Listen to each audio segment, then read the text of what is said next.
próxima conferencia va a ser el doctor Pinglu, va a ser en inglés. Espero que tengan la disponibilidad para entender.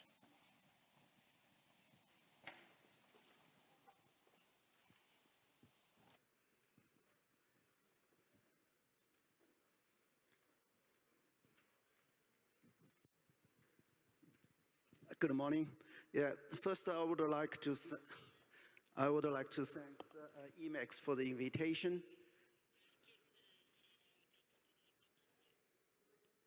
And my talk is about the innovation in irrigation management and also the orchard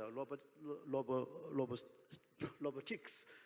And my focus will be on robotic fruit harvest and also touching on pruning and thinning, the orchard survey, and the drones and the UGVs, which is unmanned ground-based vehicles, and the orchard transformation to be useful for the future automated orchard management. First is about the advancing orchard irrigation management.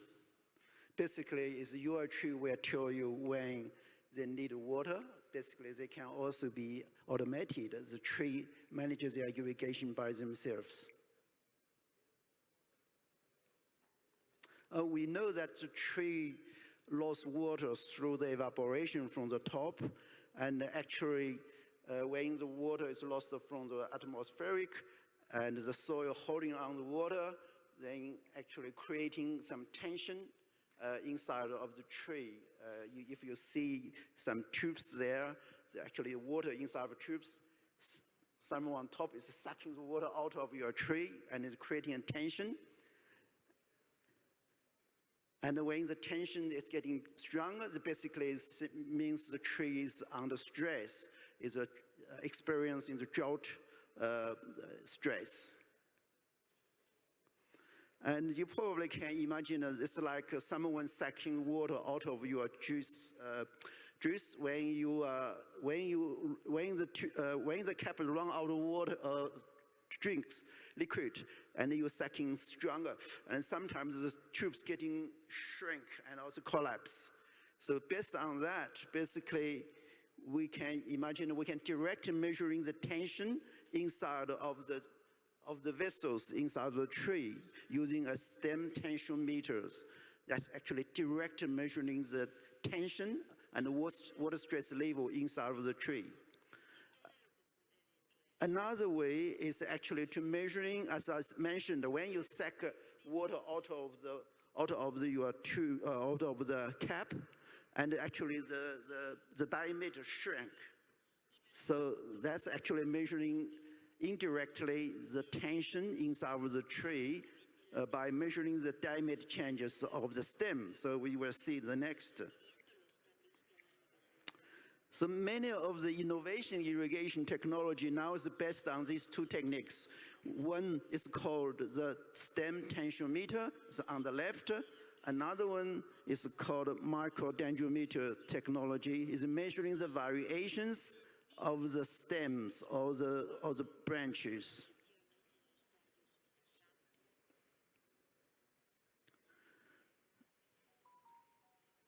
And first I would like to talk about the tension meters. This one, yeah, well, that work for the moment. So basically you can see the tension, that's the stress level is minimum actually during the nighttime. So basically the water potential is high in the middle of the night, and during the day the tree gets drier, and in the night they come back again. When the soil getting drier, then the decrease in the daytime will be stronger. And yes, showing now what happens. I don't know how to use it. And you can see the diagram, the daily variations, the green on top of that green diagram is showing the water potential inside of the tree. And basically, the technology is using some algorithm to determine which values of water potential correspond to water stress. We call it is level of the water stress is color coded. For example, when it's green or blue, that's okay, that's normal water conditions. When it becomes yellow, then that's time you need irrigation. Basically, what all they are doing is try to avoid the stage with the brown color and the red color, which correspond to the levels of water stress is higher. And all this has been automated by measurement on the tree, and the signals then sent to the clouds, and the computers were computing in the clouds, and then send back to the grower's mobile phone, for example. And that also can be linked to to your pump station. The solenoid can switch on or switch off your irrigation. This technology is mainly used for the moment. It's used for the major crops such as apple, almond, and peach, or those other species. For mango, we only have one trial. It's a preliminary test on mangoes using the tensiometers. This comes from the Flora Pulse if you visit. As I said, another technology, similar technology, is direct measurements of the diameter changes of the young branches or the stem change. Exactly the same, almost the same graphics like you can see with tension. This is the diameter changes. And you can see, oh, sorry. Yes, that's during the night is the highest points, basically correspond to the tree was not much stress, and during the daytime, they're coming down. This is basically the trunk or the branch is contracting, and then recover the next night time. So under normal conditions, you were expected the tree where I still have struggling using this. Okay.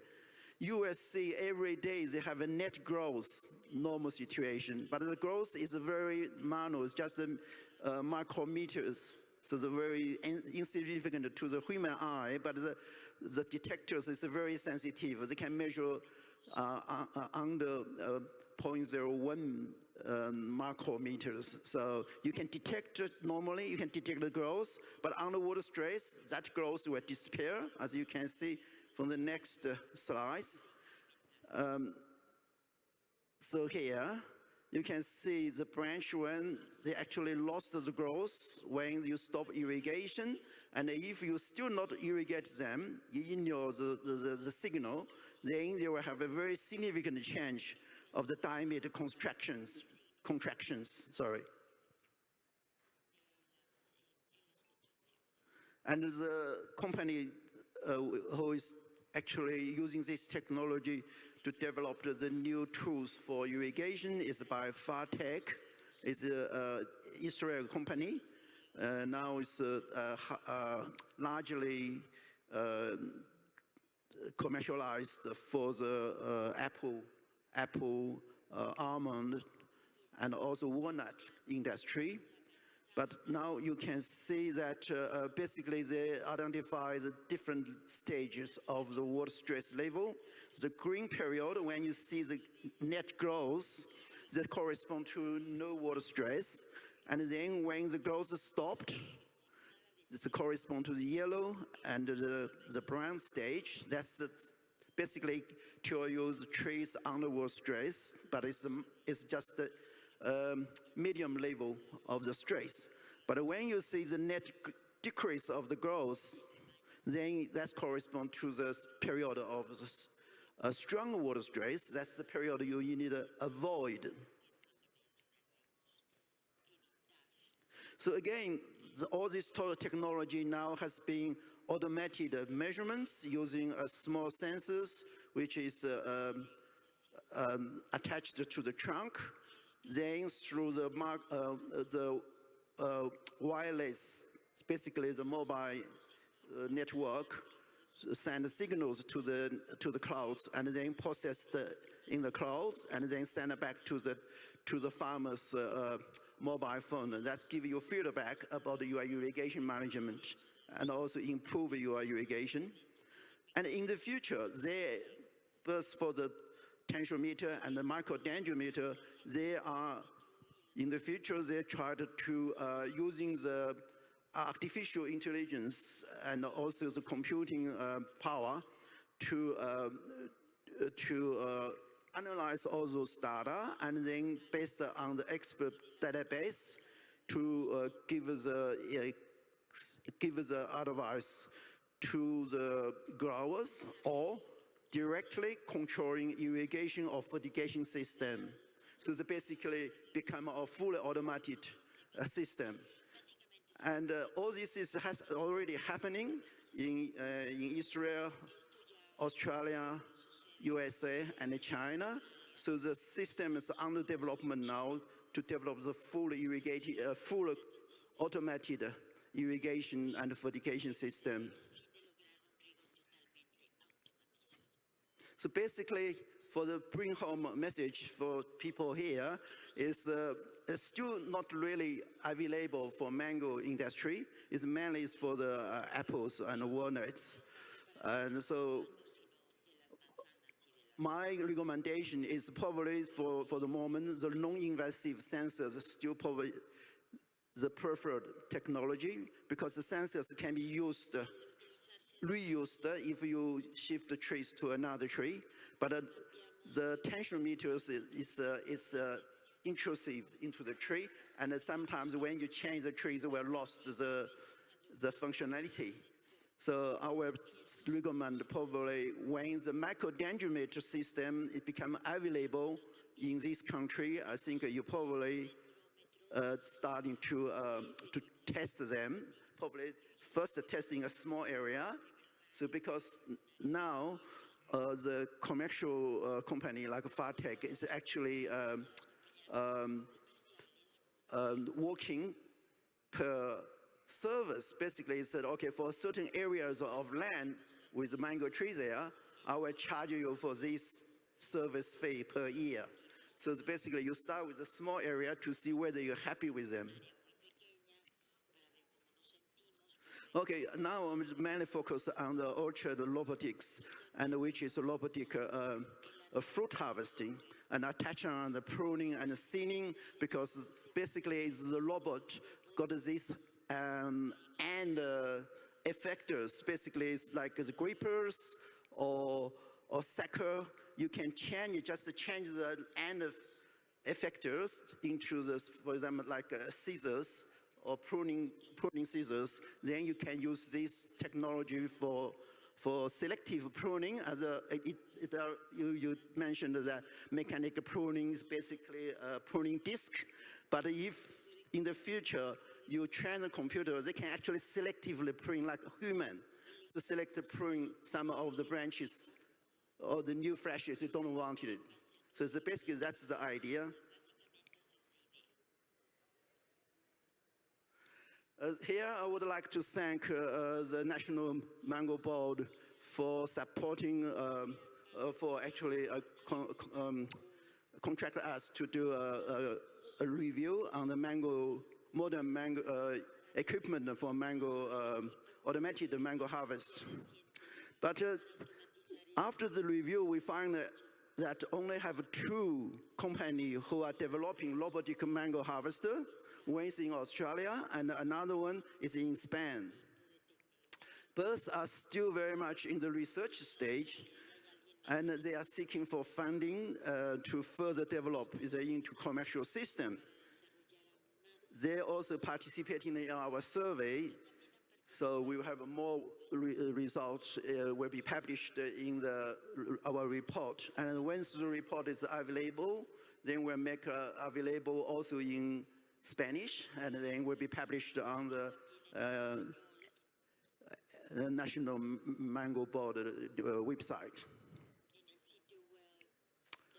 Okay, we just show you the mango, Australian mango auto harvester, and they claim this to be the first in the world have an automated mango harvester. It's a 3-meter high robot with 8 arms, and that last time demonstrated was in October 2022. And could you please click on the video link to play the video?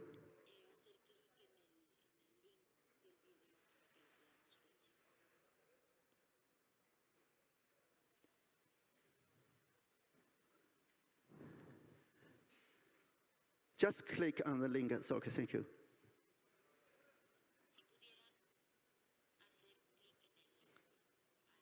So this is the Australian.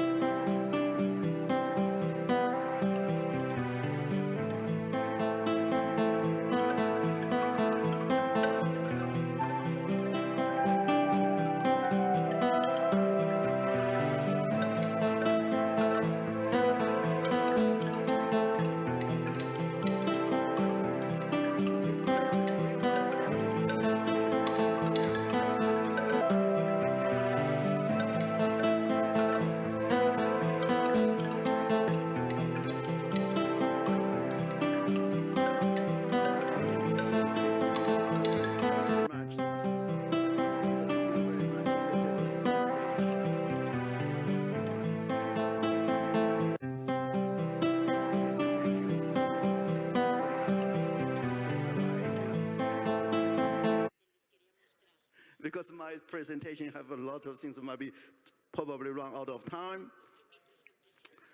And you just get a bit of feeling of what it looks like a mango harvester. Now is the early version, a prototype of a Spanish mango bot robot, and developed by the Coronis Computing and also University of Girona. And also, could you please click on the bottom link? Yes, thank you.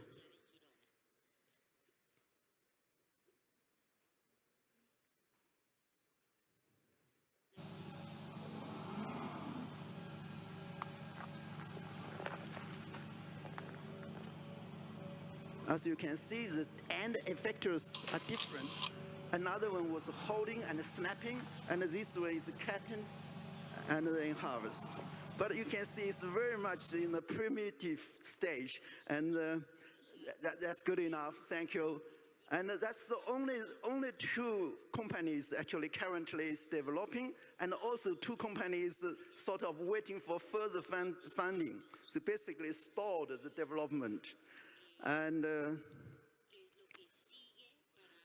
it's basically from the time they detect the fruit to the harvest and bring the fruit back, it takes 10 seconds. Okay, that's the current situation per arm. It's not that efficient yet. But if you have a look, the most advanced tree fruit harvest is in apple, actually. The most of development is in apple. And you can see on the right-hand side, there's the current developers of the the apple robots. But they have also many other Chinese ones, which is not in this review, in this summary. And could you please play the video number 1, just to get some ideas of what's the current situation with the mango harvester?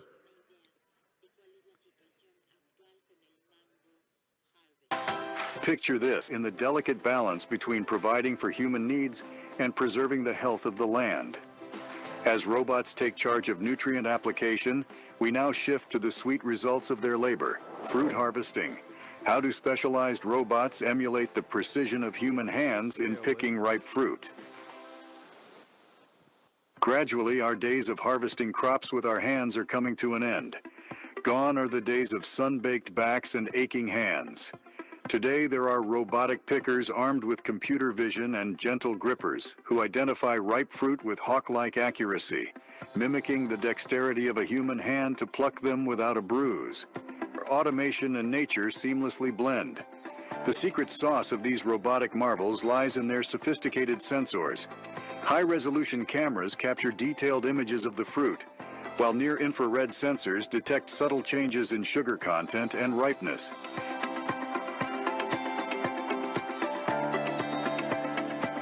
This information feeds into a computer brain, analyzing colors, shapes, and even stem connections to determine which fruit is perfectly ripe for the picking. Think of it as having X-ray vision for sweetness, ensuring only the finest specimens grace the final harvest, unlike the slightest damage. This careful handling minimizes bruising and spoilage, leading to premium quality produce that fetches higher prices at the market. Time is money, and these robots understand it well.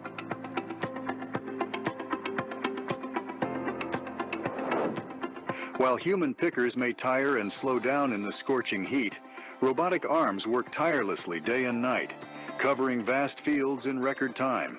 This allows farmers to harvest at the peak of ripeness, minimizing post-harvest losses and maximizing yield. It's like having a tireless team of helpers working around the clock, ensuring the freshest fruit reaches your table.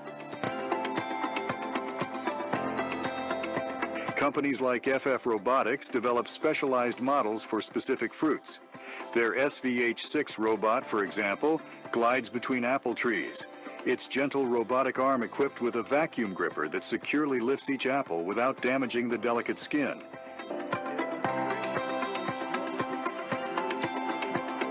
This adaptability ensures that there's a robot tailor-made for every fruit and field, ready to harvest nature's bounty with precision and care.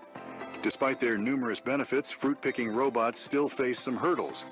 The initial cost can be high, making them less accessible to smaller farms. Additionally, their performance can be hampered by factors like... Thank you. And could you please play the bottom one? Just click on the link, the www.ffrobotics.com.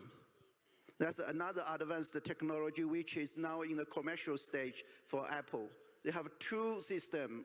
One is advanced farm, and another bottom one is West fresh. The bottom link on the left hand side, bottom link, yeah, please.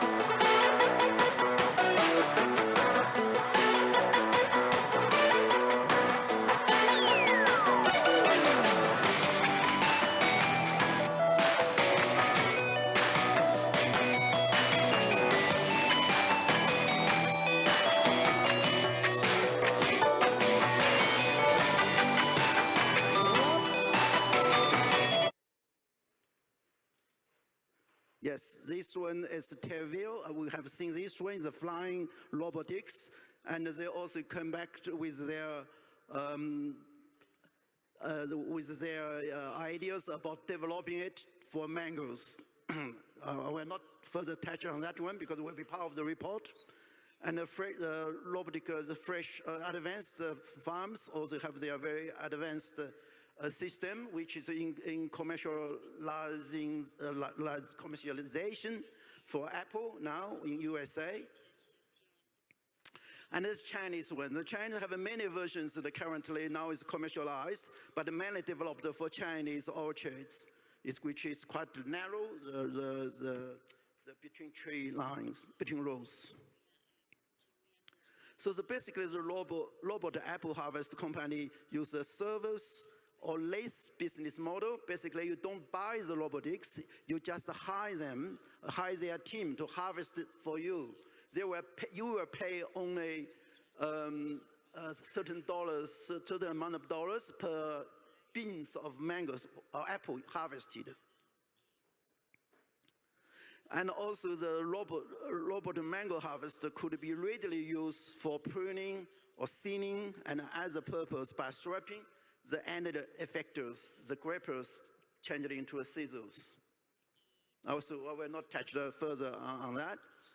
And we believe that mango industry can benefit a lot from the apple robot harvester.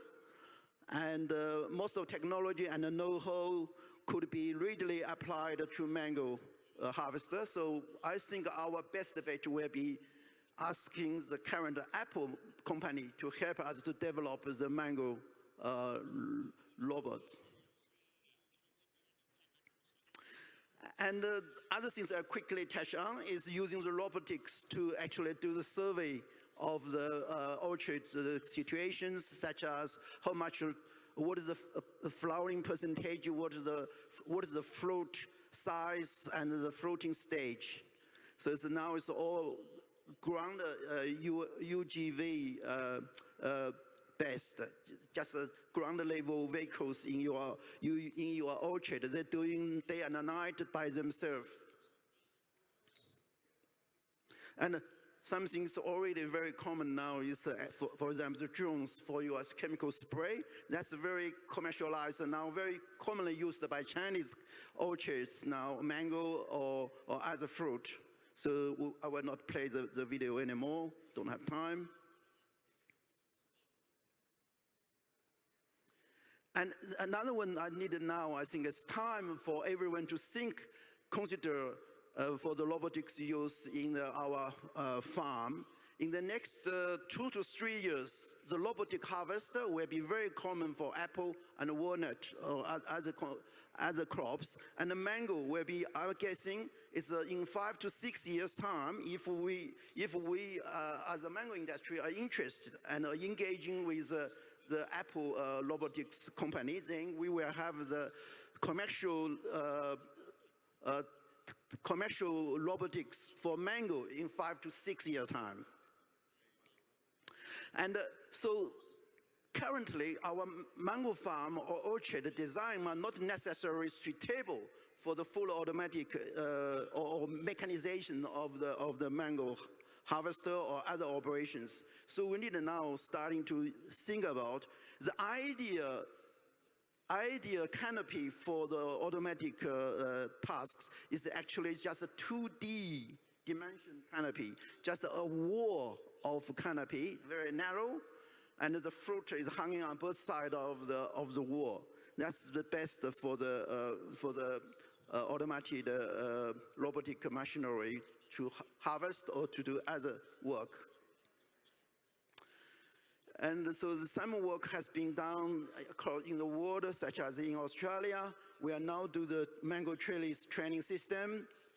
This is example, espalier system, and another one is a pyramid system.